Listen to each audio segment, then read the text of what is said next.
यहां पर आप देखते हैं कि महाराष्ट्र में यहां पर शिंदे की हुकूमत है, जिसमें अजीत पवार भी है, बीजेपी भी है। जो शिंदे के एमपी पार्लियामेंट में खड़े होकर बोले ये कानून बनना चाहिए।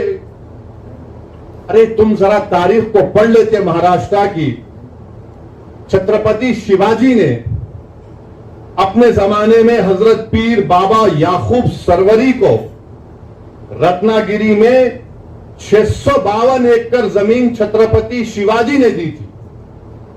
और जो छत्रपति शिवाजी को का नाम लेकर अपनी सियासी रोटी सेकते हैं, तुम वक्फ की बिल की मुखालिफत कर रहे हो। 652 एकड़ छत्रपति शिवाजी ने हजरत पीर बाबा याकूब सरवरी को रत्नागिरी में दी। वहां के मुतवल्ली साहब से मैं एक बात किया, हमारे वकील साहब ने नंबर दिया था। उन्होंने कहा कि ओवैसी साहब मेरे पास 250 साल का रिकॉर्ड है, 250 साल का मेरे पास रिकॉर्ड है। अरे छत्रपति शिवाजी से मोहब्बत करने वालों, तुम कितने डोगले हो, तुम झूठे हो।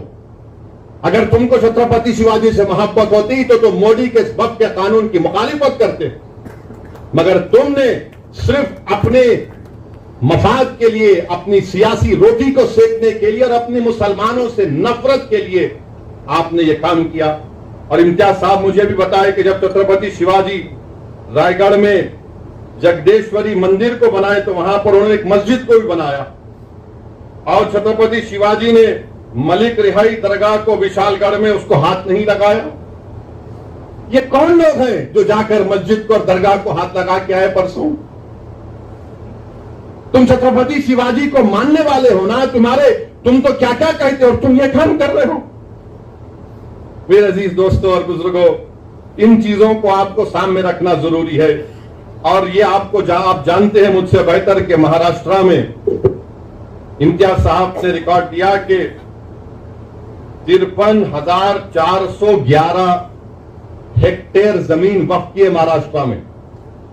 53,411 हेक्टेयर, जिसमें से औरंगाबाद में 4,099 हेक्टेयर है। तो ये पूरी जमीन नरेंद्र मोदी छीनना चाहते हैं, याद रखिए मेरी इस बात को। और कैसे छीनना चाहते हैं? उन्होंने कानून बनाया। अब ये जो बिल पेश किया गया है, वो बिल में क्या लिखा गया कि सेंट्रल वक्फ काउंसिल में पहले क्या था कि सिवाय वजीर को छोड़कर, मिनिस्टर को छोड़कर अगर कोई गैर मुस्लिम है तो वो चेयरमैन होते थे। उसमें बनते थे 3 मुस्लिम ऑर्गेनाइजेशन से, 4 जो बड़े मशहूर है मुल्क के member, 3 member of parliament, 1 Waqf board का मेंबर, 2 रिटायर्ड जज सुप्रीम कोर्ट का, हाई कोर्ट का, 1 वकील जो पूरा मशहूर हो, और 1 मुतवल्ली से, और 3 आलिम दीन होना चाहिए। अब हुकूमत यह करती है कि सिर्फ 2 मेंबर बनेंगे मुसलमानों, पूरे के पूरे गैर मुस्लिम होंगे सेंट्रल वक्फ, बाकी सेंट्रल वक्फ काउंसिल में। फिर आप देखिए कि जो स्टेट वक्फ बोर्ड है उसमें कह दिया गया है कि स्टेट वक्फ बोर्ड में पहले इलेक्शन होता था मुतवल्ली कैटेगरी में, आपके एमएलए कैटेगरी में, एमपी कैटेगरी में, फिर हाई कोर्ट के वकलाओं, मुस्लिम वकलाओं का इलेक्शन होता था।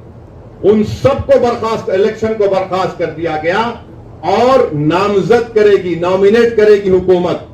यानी पहले पूरे मुसलमान होते थे, अब सिर्फ शायद 2 या 4 रहने वाले हैं। अब उसमें भी क्या बोल रहे हैं कि 1 मुतवल्ली, 2 आलिम दीन और 2 म्युनिसिपैलिटी या पंचायत के मेंबर को बीजेपी मेंबर बनाएगी। अब ये क्यों कर रहे हैं बताता हूं मैं आपको। स्टेट वक्फ बोर्ड में जब इलेक्शन खत्म हो जाएगा तो मोदी जी ये चाहते हैं कि औरंगाबाद की डिस्ट्रिक्ट कमेटी में पूरे के पूरे बीजेपी आरएसएस की जहनियत रखने वालों को मेंबर बना दिया जाए, क्योंकि जब स्टेट वक्फ बोर्ड में नॉमिनेट कर रहे तो यहां पर भी करेंगे। आप अंदाजा लगाइए कि ये आर्टिकल 14 के खिलाफ क्यों है। इसलिए है कि एक तो यह है कि जो आप कानून पढ़ेंगे काशी विश्वनाथ का, उत्तर प्रदेश में जो काशी विश्वनाथ का कानून है, उसमें साफ तौर पे कह दिया गया कि काशी विश्वनाथ में कोई भी गैर हिंदू मेंबर नहीं बन सकता। काशी विश्वनाथ का कानून यह कहता है। फिर आप जाकर तमिलनाडु का कानून देख लीजिए, वो भी ये कहता है कि कोई भी मुसलमान या गैर हिंदू उसका मेंबर नहीं बन सकता। तमिलनाडु का 59 का कानून है। फिर आप आंध्र प्रदेश का सेक्शन 32, उसमें कहा गया commissioner, additional commissioner, joint commissioner, बल्कि कोई काम करने वाला भी गैर हिंदू नहीं हो सकता। कर्नाटका का 97 का कानून यह कहता है कि कोई गैर हिंदू मेंबर नहीं बन सकता।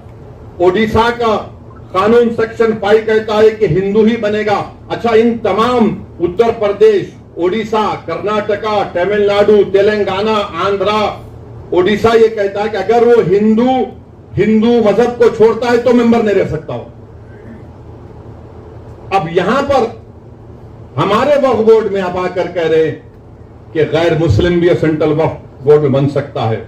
फिर एक झारखंड में एक बहुत बड़ी मंदिर है, वो पूरे मुल्क में 12 ज्योतिर्लिंग में उसका शुमार होता है। ये बीजेपी के लोग बड़ी बड़ी बातें करते हैं, इनको हम अपनी दलील से इनको हम झूठा साबित करते हैं। और वो क्या कानून है आपको बताना चाह रहा हूं कि वो कानून है बाबा बैद्यनाथ धाम। ये उसका 2015 का कानून है।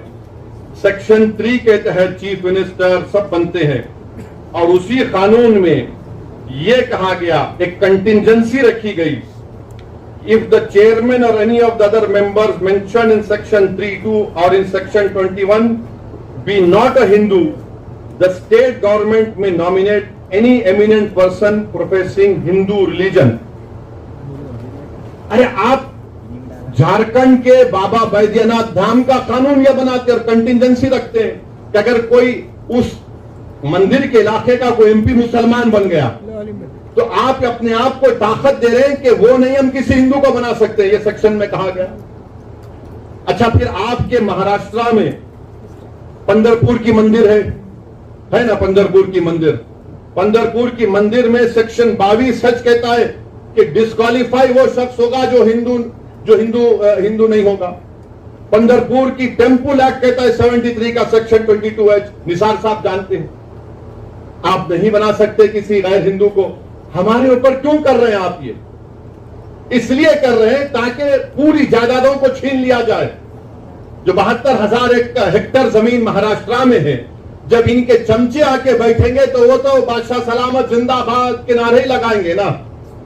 और बीजेपी वाले बोलते मोदी है तो मुमकिन है, यकीनन मुमकिन है पूरी जायदाद को हड़प कर लेना। और बार बार आरएसएस वाले बोलते अरे भाई ये बताओ कि ये कुरान में लफ्ज वक्फ कहां पे आया। अरे आरएसएस वालों, दीन हम सीखेंगे उलमाओं के पैरों के पास बैठकर। तुम्हारी गंदी जबानों से हमको दीन सीखने की जरूरत नहीं है। अरे अगर आपको पढ़ना है, उलमा इकराम की मौजूदगी में कह रहा हूं कि आप देख लीजिए कि 73 मरतबा कुरान करीम में लफ्ज इन्फाक का इस्तेमाल हुआ है। और फिर आप ये भी जानते हैं कि ये जो एक अरबी के आलिम दीन ने मुझे बताया कि लफ्ज वक्फ जो है ये अरबी का एक वर्ड है, वकाफा, उससे आता है। अभी जब पहले बोल रहे नहीं, कहां है बताओ। कुरान करीम में सुवर का भी जिक्र है।